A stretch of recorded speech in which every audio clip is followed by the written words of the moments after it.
This is the Hidden Killers Podcast with Tony Brueski. What do you do when you discover that the home you are interested in, or the home that you just bought, was involved in a horrific crime scene in the past? Sometimes it was just a few years ago, months ago. Sometimes it was decades ago.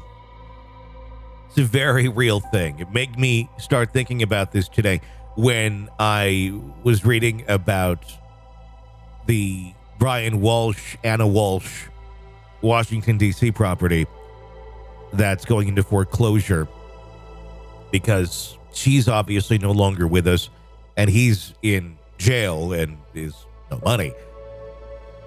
But it was the site of not a great scene. There's a lot of homes that are not great sites of great scenes, horrible tragedies that some would say make a forever impact actually on the site itself. There's so many cases here where we have stigmatized properties. We have the King Road house that's going to be torn down in Moscow. You have the properties of Rex Heuermann. The family is living back in them.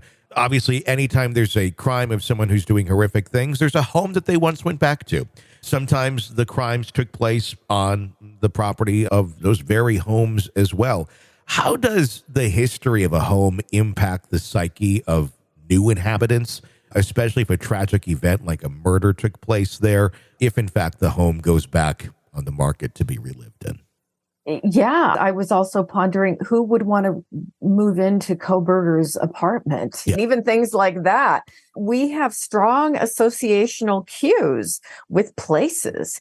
And when we've had a wonderful visit at somebody's home or a wonderful experience out at a park or in a nature area, we always have good feelings when we go back to that place or remember that place. And the same thing is true in the reverse. When we know about something horrible that's happened somewhere, or a really evil person has been in a dwelling, if they've lived there, we never lose those associations. And it's hard to know at this point, how do you integrate that with going on and using those dwellings in some kind of a normal fashion? Another one that comes to mind is the home in Boulder, Colorado, where JonBenet Ramsey was murdered and found in the basement. Sure. I believe that home is still there. I think this is why we have the metaphor of the haunted house where somebody was killed. I think this is a very real thing. And I don't know that I could even get past my own emotional connections if I were to ever visit a property like that. It just feels creepy. Yeah, one of the most famous in the country, the Amityville house. A horrible murder took the place there prior to the ghost story that we all know about it. Do properties, and I'm not trying to go all woo or spooky here, but I've heard stories before on other podcasts that I've done over the years of individuals moving into a home. They didn't even realize it was a stigmatized property or that something had happened there, a murder of some sort. They move in and there's just an energy about the place that then they start doing their research. They find out, oh God, like 4 people were murdered here.